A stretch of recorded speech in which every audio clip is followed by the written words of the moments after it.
Jesus bring ons samen en wij worden een kudde. Als wij Gods stem niet kunnen horen, als wij niet weten om te luisteren, gaan we ervaren dat wij niet deel zijn van de kudde. Wij zullen gered zijn, wij zullen naar de hemel gaan, maar wij zullen niet met die kudde meer bewegen. Want wij kennen de stem van die herder niet. Dus de herder zegt, links gaan wij naar rechts. En wat gaan wij verloren, hè? Vers 27. Herhaal hij dit weer. Mijn schapen horen mijn stem en ik ken ze en zij volgen mij. Zo wij zien dat om Gods stem te kennen onmisbaar is. Als wij hem willen volgen. Als wij hem willen dienen. Ik heb al rare dingen gehoord. Hoe lang zijn we al niet bedienen? Meer dan 30 jaar. Ik weet ook een keer, was er een pasbekeerde in die gemeente geweest. En hij voelde dat God had hem geroepen om te prediken. Dus iedereen moest opzij staan zodat hij kon prediken. En toen wij dat niet wilden doen, toen verlaat hij de gemeente, ging naar een andere gemeente. En zei, ja, dat heeft God tegen mij gezegd. Wel, God zegt ook andere dingen in die Bijbel. Over het kennen van leiderschap. Over groeien naar volwassenheid. Over wandelen in liefde. Dat is een pakket, maar als wij Gods stem niet horen, dan gaan we die soort van dingen doen. Dan zijn wij ongezeggelijk. Hè? Wij als mensen communiceren met elkaar. Wij praten tegen elkaar. Wij kopen een krant. Daar worden dingen gecommuniceerd. Wij kijken tv, daar worden dingen gecommuniceerd. Wij gaan bij elkaar op de koffie. Daar worden dingen gecommuniceerd als die persoon thuis is. Hè? Heel ons samenleven berust daarop. Als er geen communicatie was, viel alles in duigen. Alles. Wij zullen niet weten wat om te doen. Wij zullen die regels niet kennen, verkeersregels. Stel je voor al die accidenten. Wij zullen geen telefoon hebben. Geen WhatsApp. Geen sms. Geen e-mails. Als er communicatie niet was. En God heeft ons zo geschapen. Als mensen die willen communiceren. Wezens die willen communiceren. Zelfs in die natuur. Alles communiceert. Alles.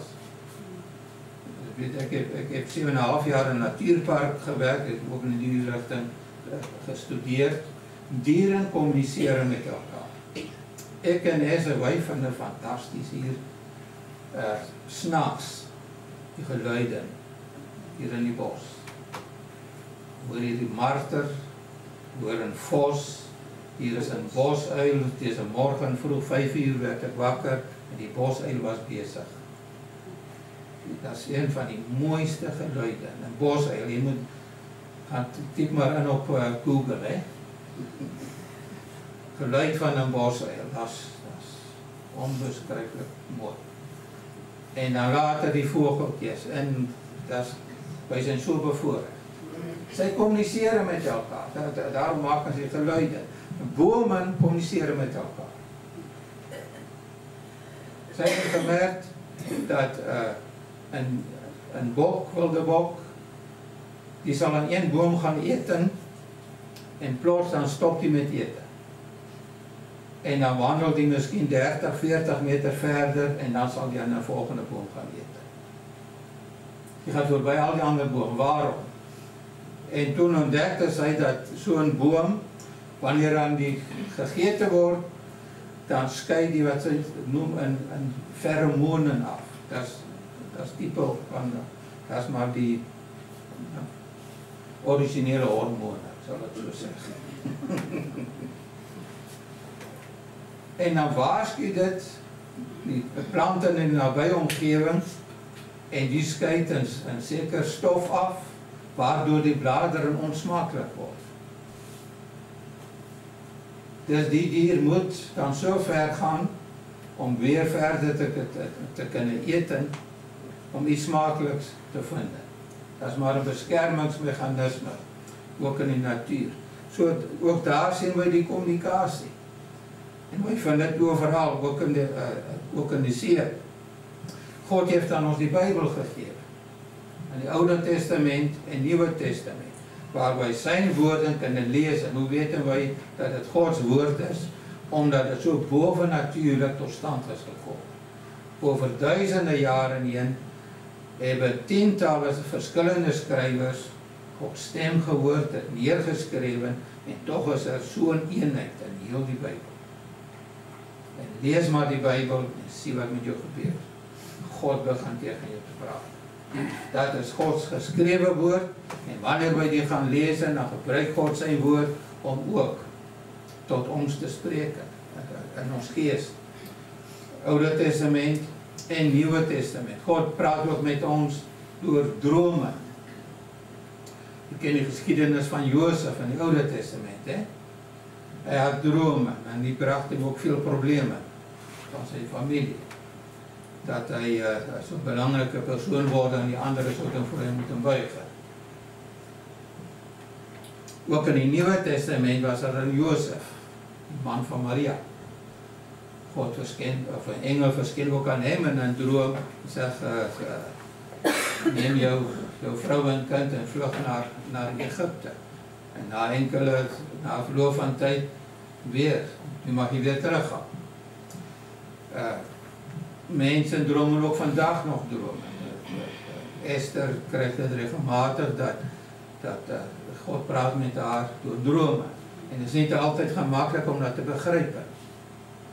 Zij heeft al, ik weet niet hoeveel boeken daarover gelezen. En nog soms dan, Heer, wat wil je tegen mij zeggen? Ik niet, het is hetzelfde dat ik droom. Ik heb andere dromen. Met mijn ogen open.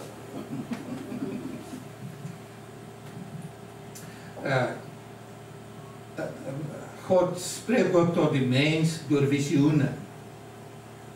In het Oude Testament weten wij dat Ezekiel zo'n visioen had van die dorpjender. God toonde hem dat hij moest daar tegen spreken. Abraham had een visioen. Ook in het Nieuwe Testament had Petrus een visioen.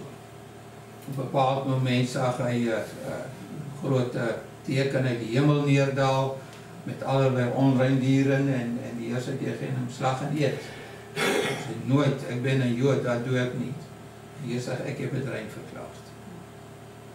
En juist op dat moment klopte iemand aan die deur en was van het huis van Cornelius, omdat God aan Cornelius verscheen en had gezegd, stuur iemand naar Petrus. Die adres, laat hem halen.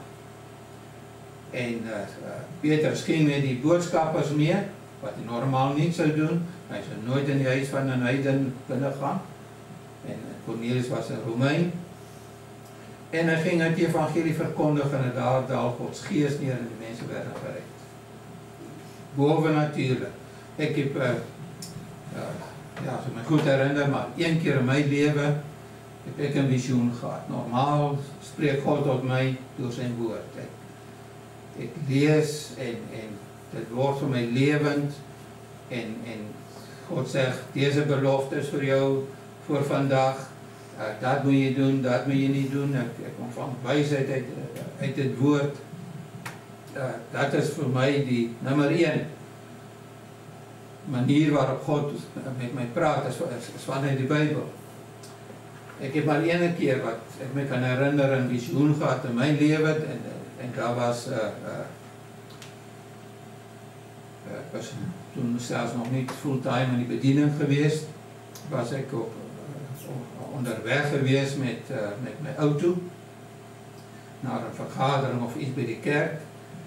Dit was in Harrismith, so 'n pragtig dorpie, byna so half België, 7 seisoene op een dag. Komt jy daar, met aan die bergen, ek herinner my wanneer ek 's morgens vertrok, met my werk moes ek dikwels in die natuurpark ingaan, ver van alles, en ek pak dan altyd my jas mee. Hartjie somer. Tussen 10:00 's morgens en 4:00 in die middag kom die temperatuur soms met 14 grade daal. Dan heb je liefst je jas bij. Maar die dag was ik onderweg naar het dorp. Op een bepaald moment gaat die weg zo naar onder, naar beneden. En dan van onder in een kruispunt. Een kruising. En als je van boven komt, kan je recht doorrijden. Mensen die van die zijkant komen, die moeten stoppen. En enkele, zeker 200-300 meter, ik reed het 90 km per uur. Dat was wettig. En die volgende moment zag ik duidelijk hoe dat een auto kwam van rechts en die reed over die stop. Recht voor mij. Ik was er nog niet. Ik was nog onderweg naar daar, maar duidelijk, en het was zo duidelijk, ik haalde mijn voet van die gaspedaal. Begon te remmen. En die volgende moment kwam er een auto van rechts en die reed over die stop.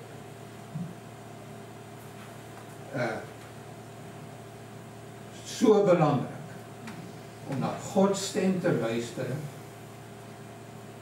en Jezus te volgen. Als hij zegt kom, dan moet we gaan. En hij zegt links, dat we links gaan. Hij zegt rechts, dat we rechts gaan. Hij zegt al je van die pedalen, dat wij zullen luisteren, al maakt het geen zin. Soms een hoorbare stem. God sprak tot Mozes vanuit een brandende struik. En een hoorbare stem. God sprak tot Paulus. Een hoorbare stem. Nu weg naar Damascus. Die voorrecht heb ik nog nooit gehad. Behalve een dienst waar ik naar iemand zijn prediking luistert. Of via YouTube of waar ook al. En dan ervaar ik soms, nu praat God met mij. Soms door sommigen van u. Hebben mij gewonnen. Praten we over die koffie, ik zeg iets en dan ervaar ik, nu zegt God iets tegen me. God spreekt ook door middel van engelen. Een engel verscheen aan Daniel, engel Gabriel, om Gods boodschap te brengen. Een engel verscheen ook aan Paulus, toen ze skipbreuk leden, om tegen hem te zeggen, alles komt goed. God geeft ook aan ons de gaven van de Heilige Geest. En verschillende van die gaven gaan specifiek over communicatie. Bijvoorbeeld talen en uitleg. Wist u dat die enigste 2 gaven zijn die je alleen in het Nieuwe Testament vinden. Al die andere gaven van de Heilige Geest vind je ook in het Oude Testament terug. Behalve 2. Talen en uitleg. En daarom is het ook voor ons die teken wanneer iemand gedoopt is in de Heilige Geest. We vinden het alleen in het Nieuwe Testament terug. Profetie, woord van wijsheid, woord van kennis. Dat zijn allemaal te doen met communicatie, waar God communiceert iets naar ons toe. Zijn wijsheid, zijn kennis. Ook in Antiochië, de eerste gemeente vanuit die heidenen die tot bekering kwam. En op een bepaald moment waren die leiders aan vasten en bidden. En volgende moment zei die Heilige Geest tegen hen: stuur Paulus en Barnabas uit. Zet ze apart voor mij. Hoe is het gebeurd? Dat weten we niet. Hoe heeft die Heilige Geest dat gedaan? En een andere zegt gewoon, die Heilige Geest heeft dat tegen hem gezegd. Hoe? Was dit 'n profesie geweest? Was dit dat iemand 'n visioen had, 'n droom? Dat weten wij niet. Ook door die prediker, door gedachten, door indrukken, soms ook door gebeurtenissen. En niet elke gebeurtenis is van God. Maar soms praat God met ons ook door gebeurtenissen. Dingen die gebeuren. Bijvoorbeeld, bovennatuurlijke genezen. Iemand die, ik weet niet meer wie het eens gezegd, dat is Gods bel voor te komen eten.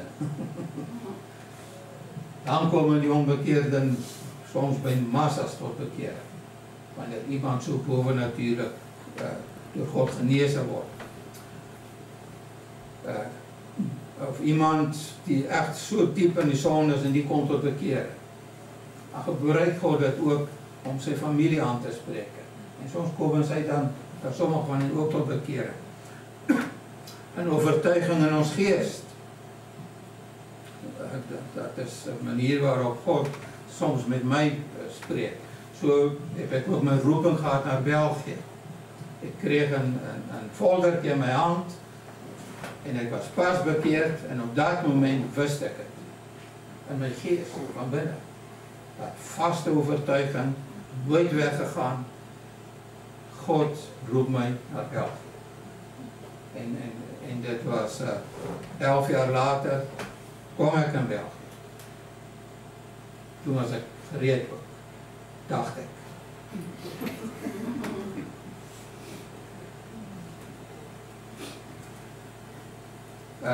Soms een onrust, waar je voelt, ik moet niet die weg pakken, ik moet een andere weg pakken. Soms praat God op die manier met ons. Ik weet in die tijd met die aanvallen op die Twin Towers in Amerika, juist die ochtend had sommigen gevoel, nee, ik ga vandaag eerst ergens naar een ontbijt halen. Of ik ga nog eerst dat doen. Of ik voel, ik moet iets later naar de werk gaan. En heel veel mensen werden zo beschermd van een gewisse dood. Wij moeten vooral luisteren tijdens gebed. Weet u, terwijl wij bezig waren om God te aanbidden, toen dacht ik, hoe bevoorrecht dat wij zijn. Om met God te kunnen communiceren. Weet u, andere mensen die de afgoden dienen, zij communiceren van wij. Inrichten. Zij brengen een offers, zij aanbidden een God die niet terug antwoordt. Wat een zielig leven, hè? En wij zijn zo bevoorrecht, wij communiceren met God in de twee richtingen. Wij praten tegen hem, hij praat terug. Wist u dat? Die Bijbel zegt, God is niet doof. Hij hoort ons en hij antwoordt. En hij wil zijn hart met ons delen. Die lofprijzen was zo fijn vandaag, hè? En terwijl ik bezig was om God groet te maken, kwam er een gedachte bij mij. Hoe fantastisch dit is. Wanneer wij daar door die slijk worstelen en alles zit tegen en die duivel te lachen tegen ons. En wij denken, Heer, ik kan het gewoon niet meer, dat is afgelopen. En als je in dat moment je handen omhoog hebt en je begint God groot te maken. Wat het doet in de geesteswereld. Dan komt er chaos onder die demonen. Zij weten niet naar waar ze moeten rennen. En plannen worden in die waard gestuurd. Want nu maakt je God groot. Je nodigt God uit op die toneel. die nodig God uit in die omstandighede. Dit is soos Habakuk sê, selfs al zijn er geen vee in die stal, geen drywe aan die wingerd, so nogtans sal ek God groot maak. En dan maak hy my voete vir die van 'n ribbok. Boven die omstandighede. Heb jy al 'n ribbok gesien?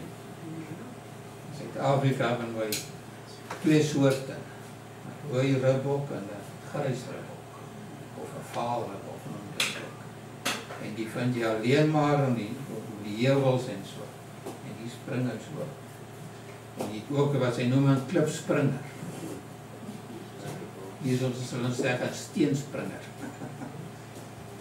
Daar is so 'n klein pokje. En die vind jy alleen maar daar in die berge en die heuwels. En die hoeven zijn ook zo aangepast. Die zijn zacht. So sy kunnen niet vallen. Waar was ek?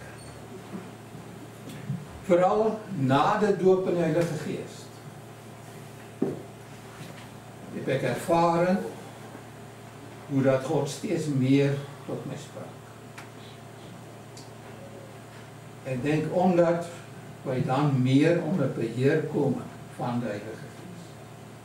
Voordien heb ik ook ervaren hoe dat ik Bijbel lees en God sprak tot mij. Zelfs als pas bekeerde.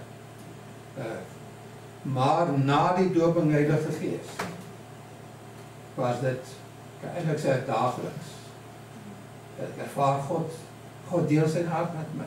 Ik lees die Bijbel of ik ben bezig om te bidden of te zingen als er niemand erbij was. Gaan wandelen en ik ben bezig met de Heer. Het was zo fijn daar in Portugal. Esther had pijn aan haar voet op een bepaald moment. Zij ging niet meer, ging alleen wandelen. Er is niemand, geen ziel te zien. Nu en dan een vogeltje. En dan ging ik gewoon stilstaan soms. En ik hef mijn handen op en ik prijs God. En ik ervaar hoe dat God bezig is om iets in mijn geest te doen. Ik weet niet wat, maar hij is bezig om te werken. Wat een wonderlijke tijd hebben wij daar gehad. Mensen verschillende behoeften. Hè? Soms doen mensen vakantie, dus alleen lekker eten en dik worden. En, al die dingen. Voor mij en Esther is om te gaan wandelen, kilometers. En te zweten. En stil te worden. En Gods stem te worden. Maar wij zijn geest, ziel en lichaam. Je lichaam krijgt oefenen, mentaal kom je tot de rust, maar in je geest gebeurt er ook iets. Luister naar of om te luisteren naar God is belangrijker dan offers. Wist u dat?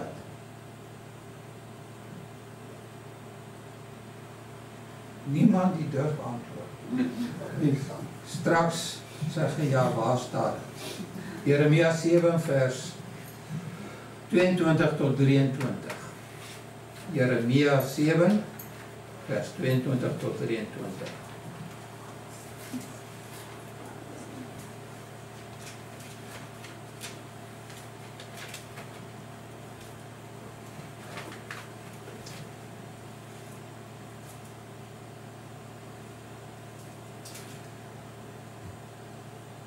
Ik heb met die vaderen, God is aan het woord, op de dag dat ik uit het land Egypte leidde niet gesproken en in evenmin iets geboden over zaken die betrekking hebben op brandoffers en slachtoffers.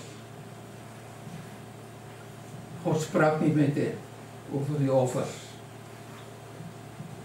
Maar luister goed, maar deze zaak heb ik hen geboden, luister naar mijn stem.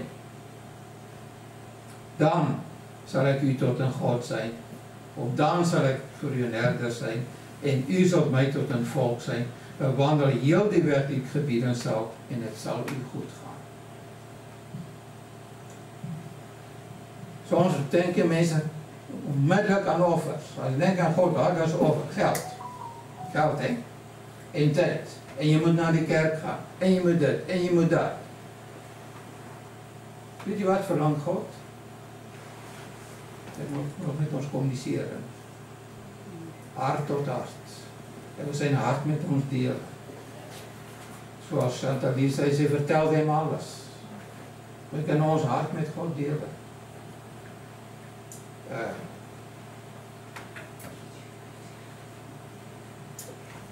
Vraag is, willen wij naar hen luisteren? Als wij verkeerd bezig zijn we niet altijd zo gretig om naar God te willen luisteren. Hè? Daarom komen mensen soms ook niet naar die kerk. Wanneer zij een zonde zijn, want ze hebben schrik. God gaat mij aanspreken. Soms hebben mensen heel veel compassie met zichzelf. En ze gaan klagen over hun omstandigheden.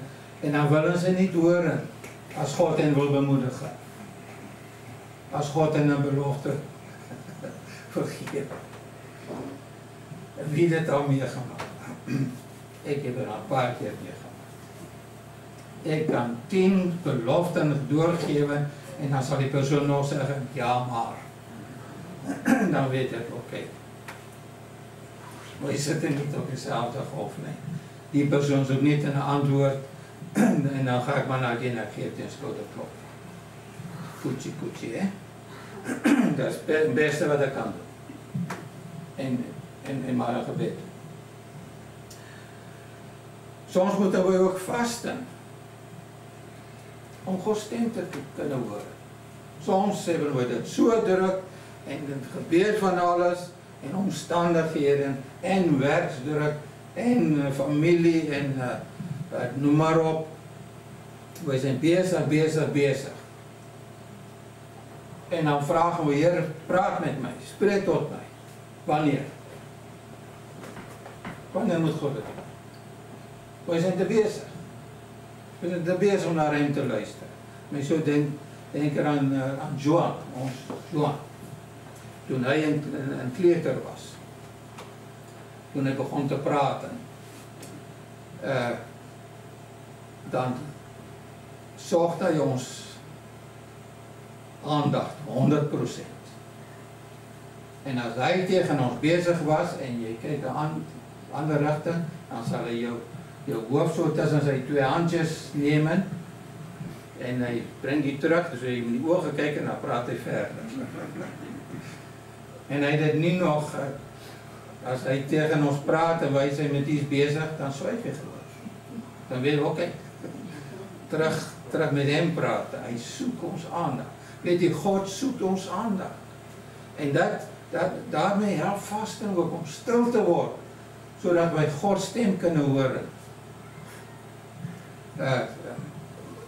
Ik ga graag alleen ergens gaan zitten of staan, bos, noem maar op. En namelijk stil worden en Gods stem horen. Heer, ik zit hiermee. Wat zeg je tegen mij? En soms leidt de Heer mij naar die Bijbel en dan praat hij met mij daar. Soms spreekt hij gewoon in mijn geest. Soms gewoon vrede wat in mijn hart komt. Maar wij moeten ons soms inspannen om echt te luisteren en te begrijpen. Hebben wij soms misverstanden onder elkaar in uw gezinnen? Met wie praat ik tegen u? Ja, is dat zo? Misverstanden gebeuren, hè?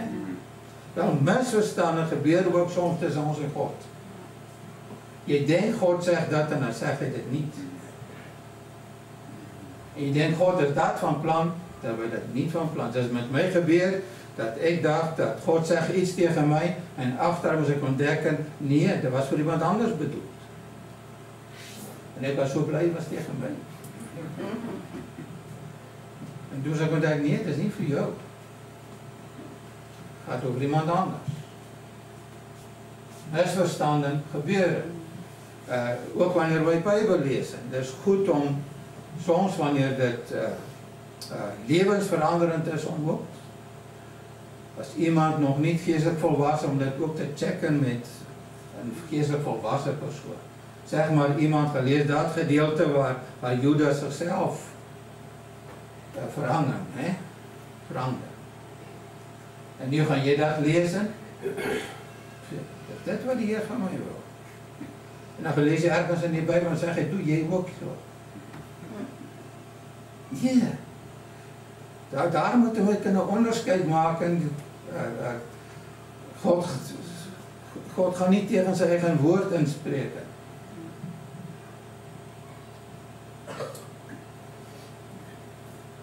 Begrijp ik het goed? Dat is de vraag. God praat tot mij, begrijp ik hem goed? Daarom is het goed soms te gaan peinzen daarover, te gaan bidden daarover. Zeg hier, ik ervaar, dat is wat u zegt, wil u dit een beetje nog duidelijker maken voor mij. Soms stuurt de Heer ook iemand om dat te bevestigen. Of je komt naar die dienst en hier is een liedje gezongen worden en ervaart, wauw, hier is mijn bevestiging. Weet je, God praat ook hier. Dat is al met mij gebeurd, dat aan het einde van die dienst, dan komt er iemand naar mij toe. Echt gebeurd. En die was niet zo vriendelijk. En hij zei tegen mij, wie heeft van mij geroddeld?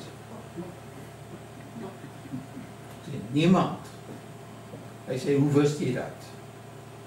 Je sprak daarover. Ik wist niet, maar God wist het.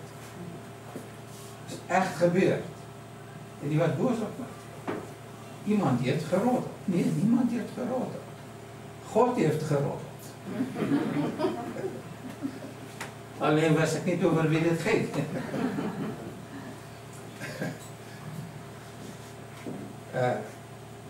In het Nieuwe Testament lezen wij van een profeet met die naam Agabus. Ik weet gehoord van Agabus.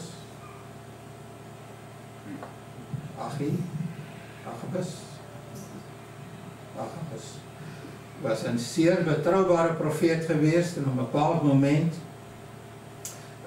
waren ze samen in de gemeente en Agabus was er en Paulus was daar. En hij ging naar Paulus toe en hij bond zijn handen vast met een riem.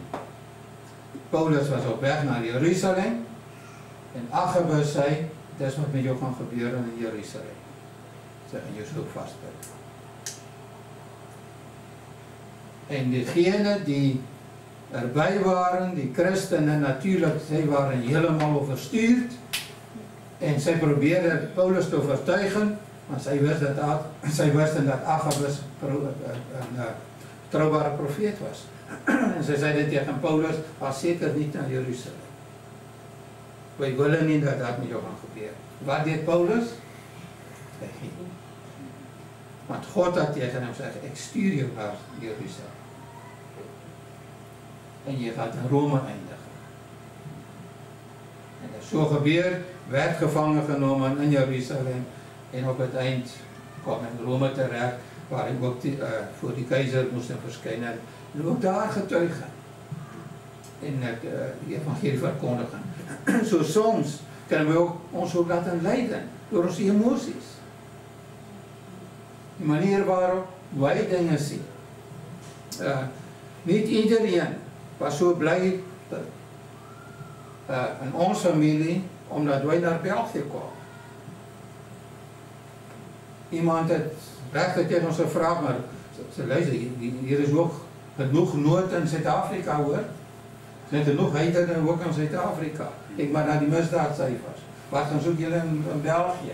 Blijf zomaar hier, blijf zomaar naar onze familie, hier is nog werk genoeg. Dat is waar.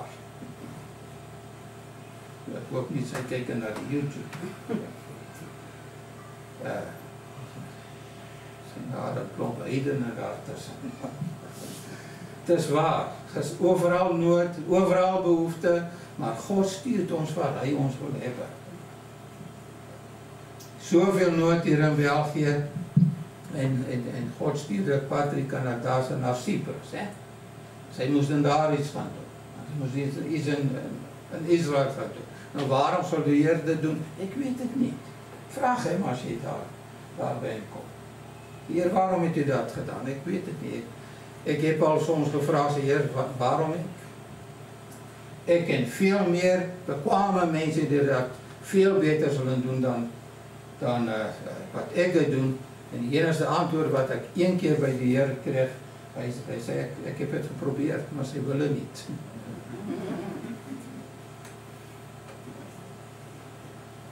Jy het ja gezegd. Nou, dat is goed vir myself weer, dat ek niet weet hoeveel waren er voor my. Miskien ben ek nummer 107, hè? 106 heb ek nee gezegd. Ja. Om te luisteren naar God kan jou leven veranderen. Dat kan redding brengen, dat kan genezing brengen, dat kan bevrijding brengen, dat kan jou richting geven, dat kan wijsheid geven. Daarom is dit moeite waard om te luisteren, maar ook goed te luisteren. Zodat wij ook begrijpen wat wij horen. Soms kan die Heer tegen je zeggen, bid voor iemand. En dan denk je, ja, waarom moet ik dat niet doen? Ik heb geen relatie met die, waarom moet ik voor die bidden? En toch, als God dat zegt, doe dat. Het is jaren geleden met mijn Esther gebeurd, wat nog vroeg in ons bediening, 's avonds voor we gingen slapen, dan baden wij samen. En die een avond, zo, kwam er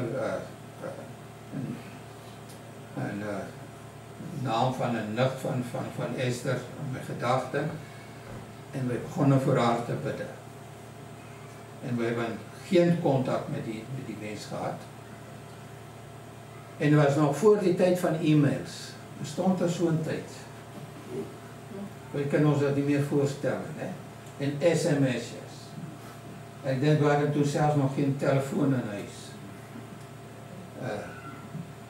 Maar Esther had op een bepaald moment, wij schreven brieven toe. Kan hij nog brief schrijven? Probeer die tijd naar Zuid-Afrika en duurde dat 6 weken.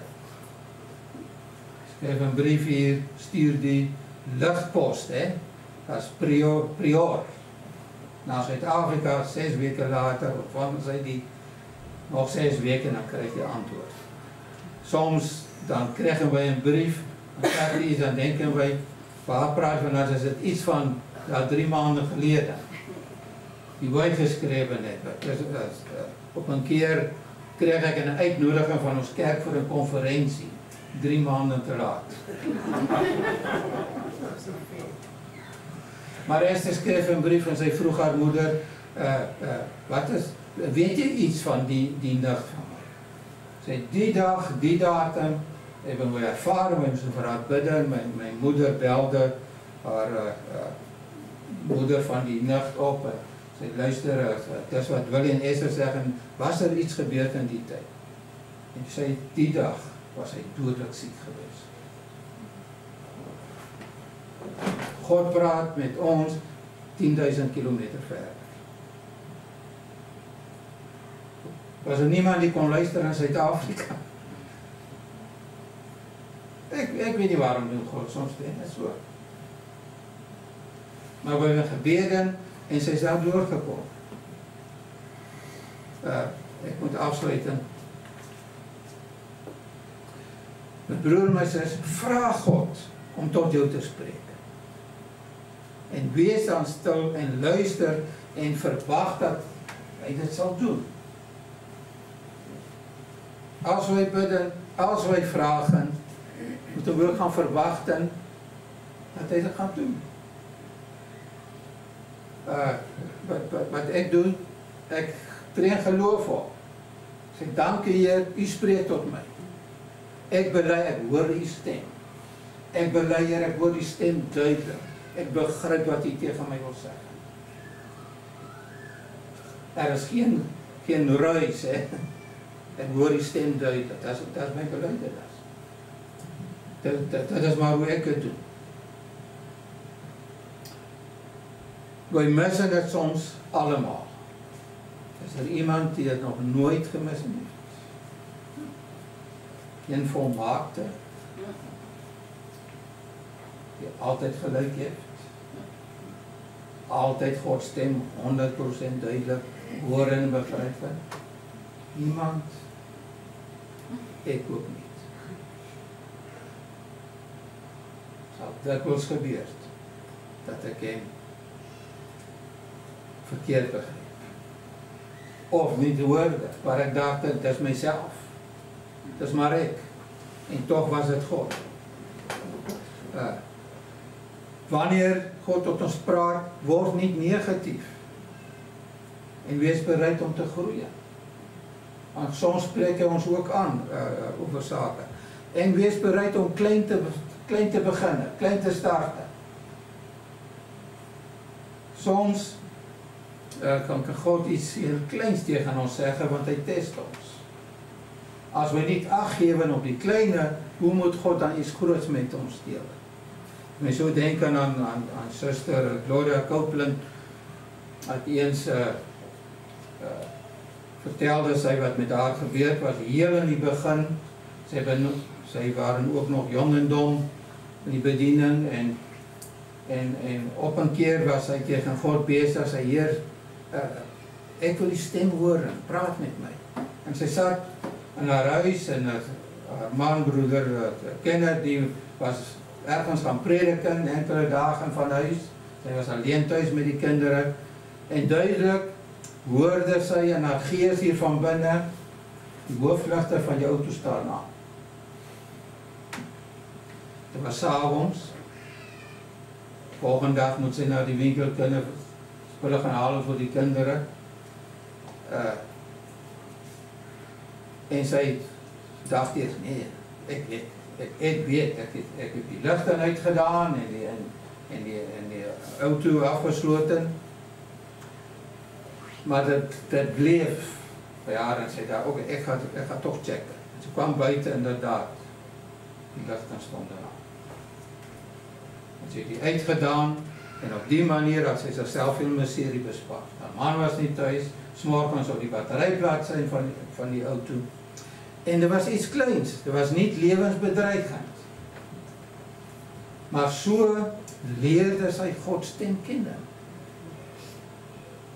En van daaruit is het gegroeid tot waar al die Heer kon vertrouwen voor heel groot zaken. Wees bereid om te reageren, alles is hoe simpel. Op iets goeds. Door my sis, weet u, toen ek aan voorbereiding was, kwam ek by my begeerte. Ek sou so graag wil dat wij een gemeente zijn. Die luister naar God. Ik geloof dat wij dan veel wonderbare dingen gaan meemaken. Hoe dat iemand bidt voor iemand anders, terwijl hij nog die afwas doet. En God doet een wonder. Bovennatuurlijke voorzieningen, genezingen, beschermen, ingrijpen van God. Maar daar moet de begeerte zijn. Heer, praat met mij. En wanneer dit gebeurt, ook gaan reageren daarop. Ook daar, niet alleen luisteren, maar ook daar bij die woord gaan voegen. Zullen wij dat doen? Heeft God iets in uw hart gewerkt vandaag? Doe daar iets mee. Laat ons luisteren naar die goede herder. Hij weet waar naartoe. Hij weet om daar te gaan. Laat ons hem volgen. Zijn stem. Zijn stem volgen. Amen. Dank u wel, Vader, dat u ook vandaag tot ons gesproken heeft. En ik bid voor ons gemeente, elke lid van ons gemeente. Heer, wij willen die stem kennen. Spreek tot ons. Heer, zoals Samuel dit deed, willen wij ook zeggen, spreek Heer, uw dienstknecht luister. Dank u Heer dat u ons geestelijke oren gevoelig maken, zodat wij uw stem niet alleen zullen horen, maar Heer dat wij dat ook zullen begrijpen in ons geest. Dat wat u tegen ons wil zeggen. En ek dank u nu reeds in geloof vir wonderbare dinge die u gaan doen, Here, in en deur u gemeente, deur elk lid van ons gemeente in Jesus naam. Amen. Die Heer seën u.